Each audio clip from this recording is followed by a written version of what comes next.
हम पे ये सवाल करते हैं कि आप सिर्फ अहले बैत से क्यों पूछते हैं, आप नबी के सहाबा से क्यों नहीं पूछते, आप नबी की बीवियों से क्यों नहीं पूछते।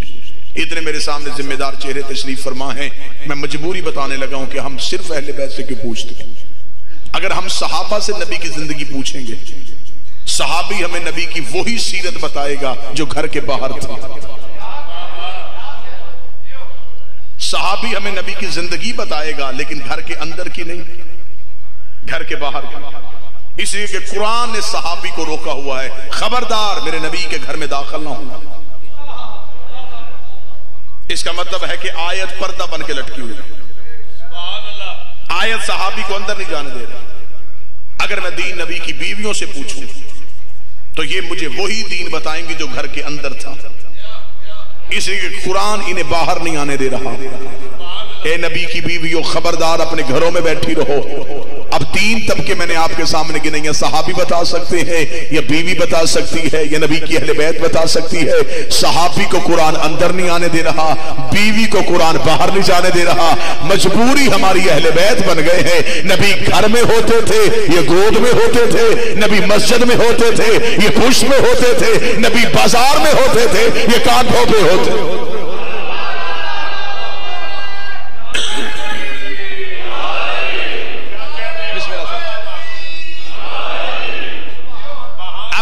ये वो तबका है जो हमें नबी की मुकम्मल जिंदगी बता सकता है। जो भी मुसलमान दर्द दिल रखने वाला उठेगा, शिया हो सुन्नी हो, वो एक बात कहेगा, हमारा अल्लाह एक है, हमारा नबी एक है, हमारी किताब एक है, लेकिन हम मुसलमान एक नहीं। ये है उलमा के पास एक दर्द दिल जो इत्तेहाद उम्मत के लिए सबसे पहला नारा जो लगाते हैं वो ये नारा ये है, हमारा अल्लाह एक है, हमारा नबी एक है, हमारी किताब एक है, हम एक क्यों नहीं। इसका जवाब मैं बताता हूं कि हम एक क्यों नहीं। हमारा अल्लाह एक है, हमारा नबी एक है, हमारी किताब एक है, हमारा इमाम एक नहीं है। तो बात समझ में आ रही है नहीं? झगड़ा अल्लाह का नहीं है, झगड़ा नबी का नहीं, झगड़ा कुरान का नहीं, झगड़ा इमाम का है। नबी के बाद जिसने जिसे मोतबर समझा उसने उससे दीन पूछा। हम बड़े मुतमिन हैं, हमने नबी के बाद किसी भी गैर मासूम से दीन नहीं पूछा। अब लोगों से पूछोगे आपने नमाज पढ़ते नबी को देखा नहीं तो आपने हाथ यहां क्यों रखे, वो कहेगा मेरे इमाम ने कहा। तेरे इमाम ने नबी को देखा था, वो कहता नहीं मेरे इमाम ने नबी को देखा नहीं था। तो फिर तेरे इमाम ने यहां क्यों रखे, वो कहेगा मेरे इमाम ने ताबई से पूछा था। ताबई ने नबी को देखा था, वो कहता नहीं उसने सहाबी से पूछा था। उस सहाबी ने नबी को देखा था, वो कहता उसने चंद अरसा नबी के साथ जिंदगी गुजारी थी। हम बड़े मुतमिन हैं, हमसे पूछो हमने हाथ क्यों खोले हैं। हमने जाफर सादक से पूछा है, जाफर सादक ने बाकर से पूछा है, बाकर ने सजाद से पूछा है, सजाद ने हुसैन से पूछा है, हुसैन ने अली से पूछा है, और अली ने मोहम्मद की गोद में आंख खोली है।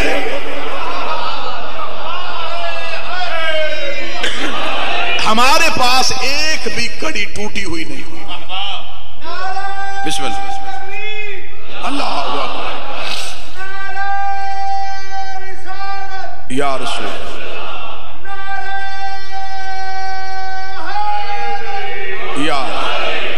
बात समझ आ रही है नहीं आ रही? दीन हम तक पहुंचाना था इमाम ने। मैं इसकी अक्सर ये मिसाल देता हूं और आज मैं ये मिसाल दूं कि दीन हमेशा मासूम से पूछना चाहिए। मैं भी आपके सामने तकरीर करूं, 30 मिनट तकरीर करने के बाद मैं ऐलान करूं कि जो मैंने तकरीर की है मेरे मजमे से कोई एक बंदा ऐसा उठे जो मेरी तकरीर मुझे वापस सुनाए, तो क्या ऐसा हो सकता है? कोई मजमे में ऐसा बंदा है जो मेरी 30 मिनट की तकरीर मुझे लफ्ज ब लफ्ज सुनाए? नहीं हो सकता। इसलिए कि आप सुन रहे हैं, इंसान की हाफजे में वो सलाहियत ही नहीं है जो बिल्कुल बात को महफूज कर ले। आप मजलिस सुन के बाहर निकलेंगे, सुबह को आपको कोई पूछेगा कि कल आप कहां थे, आप कहेंगे मजलिस में, धराबी गया हुआ था। वहां क्या था? वहां मजलिस थी। किसने पढ़ा? एक खतीब आया था। क्या पढ़ा? अब आपने मेरी तकरीर अपने अंदाज में सुनी, मेरी तकरीर में और आपकी गुफ्तगू में फर्क आ गया। मैं तो बिल्कुल सलीस ही बात कर रहा हूं। ऐसा हुआ या नहीं हुआ? क्योंकि आपके पास वो सलाहियत नहीं थी, आपके पास लफ्जों की तरतीब नहीं थी, आपको मौजू याद था, आगे तशरीह आपने अपनी मर्जी से कर दी। मेरी तकरीर में और आपकी तशरीह में फर्क आ गया। जब नबी की कही हुई बात में और रावी की कही हुई बात में फर्क आया, उसी फर्क से फिरका बन गया।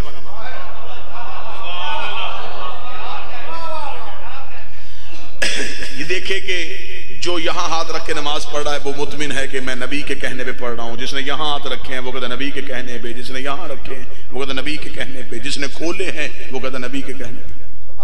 मेरे सामने अहले इल्म तक चेहरे तशरीफ फरमा है। नमाज वो काम है जो दिन में नबी 5 दफा करते थे और करते भी उम्मत के सामने थे। जो काम दिन में नबी ने 5 दफा किया, उम्मत को अभी तक वो पता नहीं चला कि कैसे किया।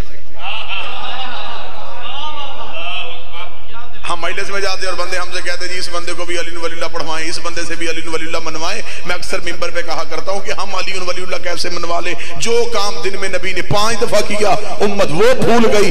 गदीर तो एक दिन आया था। जिन्हें नबी की नमाज का तरीका भूल गया, वो नबी के गदीर का एक खुतबा कैसे रहा।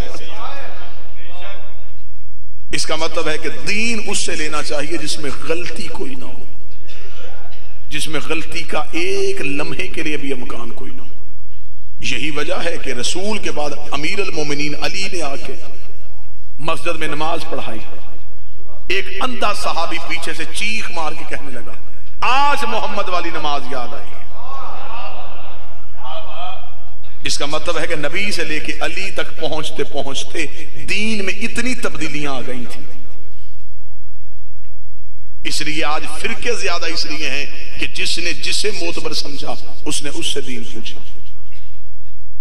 दीन में इमाम की इतनी अहमियत है कि खुदा ने क़यामत वाले दिन अमाल का हिसाब भी इमाम की वजह से लेना है। खुदा कुरान में कहता है मैं क़यामत वाले दिन ये नहीं करूंगा कि एक एक बंदा आएगा और वो अपने नामा इमाल लेके आएगा और मैं नामा इमाल खोल के देखूंगा नेकियां कितनी हैं, गुनाह कितने हैं, बख्शना है या दोज़ख में फेंकना है। खुदा कहता है ये सब कुछ नहीं होगा। मैं सबसे पहले बुला ही इमाम लूंगा। इमाम आगे आके खड़े होंगे, मानने वाले पीछे खड़े होंगे। जिनका इमाम जन्नत में जाएगा उसके मानने वाले भी जन्नत में चले जाएंगे। जिसका इमाम जहन्नम में जाएगा उसके मानने वाले भी जहन्नम में चले जाएंगे। हमें फख्र है, हमारे सिर्फ जन्नत ही नहीं मालिक जन्नत भी है। सिर्फ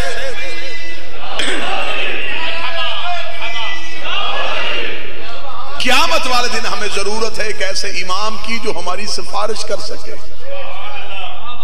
जो बच्चा मेरिट पे हो उसे सिफारिश की जरूरत नहीं होती। हमें खबर है कि हमारे अमाल मेरिट पे नहीं, हमें एक सिफारिश चाहिए।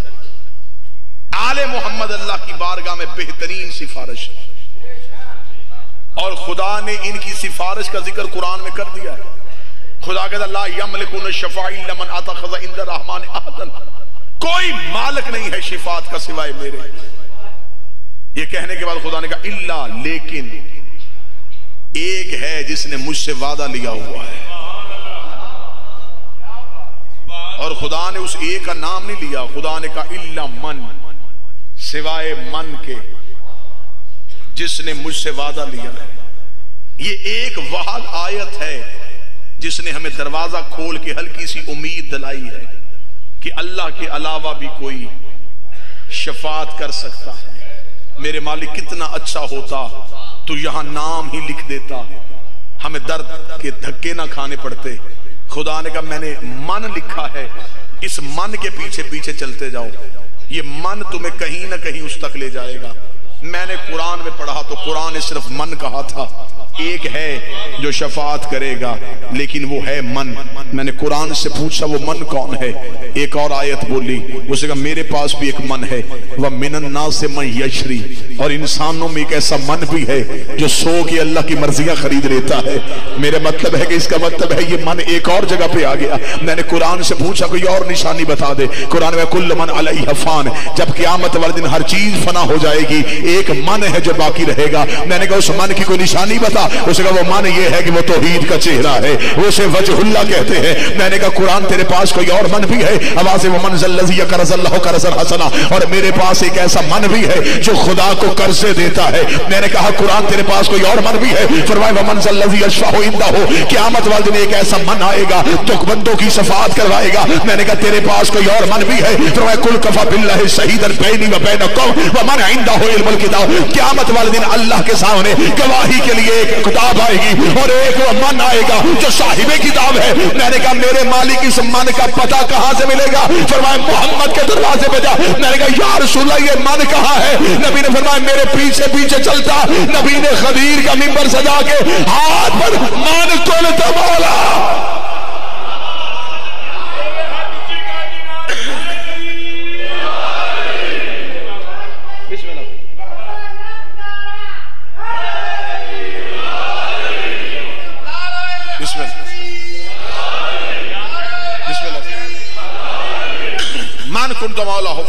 ये है वो मन, ये है वो मन जो क़यामत वाले दिन शफाअत करेगा। ये है वो मन जिसकी वजह से कब्र में सुकून होगा। ये है वो मन जिसकी वजह से तुम्हारे पास बख्शिश की उम्मीद है। यही वजह है कि हमने इस मन को मन में बसाया हुआ है और कब्र में लिटा के भी अपने मरने वाले को कहते हैं सब कुछ भूल जाना, इस मन को ना भूलना। मैं पूरी जिम्मेदारी के साथ ये लफ्ज कहने लगा। आज लोग कहते हैं कि अमाल बेहतर करो, अकीदे की खैर है। पहले अकीदा बेहतर होगा फिर अमल बेहतर। अगर अकीदा ही ठीक नहीं, अमाल की गठड़ियां भी हो तो कोई फायदा नहीं। इसलिए कि खुदा ने कब्र में जो सबसे पहला सवाल रखा है वो अकीदे का रखा है। अली जरूरी ना होता तो कब्र में अली का सवाल ना होता। फरिश्ते वो सवाल छोड़ देते, फरिश्ते कह देते कि ठीक है तो अल्लाह को मानता है, नबी को मानता है, कुरान को मानता है, काबे को किबला मानता है, तेरे लिए यही जरूरी है। नहीं, ये चार सवाल तब तक नामुकम्मल रहेंगे जब तक वो इमाम वाला जवाब ठीक नहीं देगा। इसका मतलब है कि इमाम है तो नमाज है, इमाम है तो रोजा है। अली जुज नहीं, अली इबादतों की रूह है।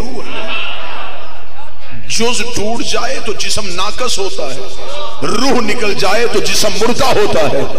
अली इबादतों की रूह है, अली इबादत से निकल जाए तो फिर इबादत जिंदा नहीं रहती, इबादत मुर्दा हो जाती।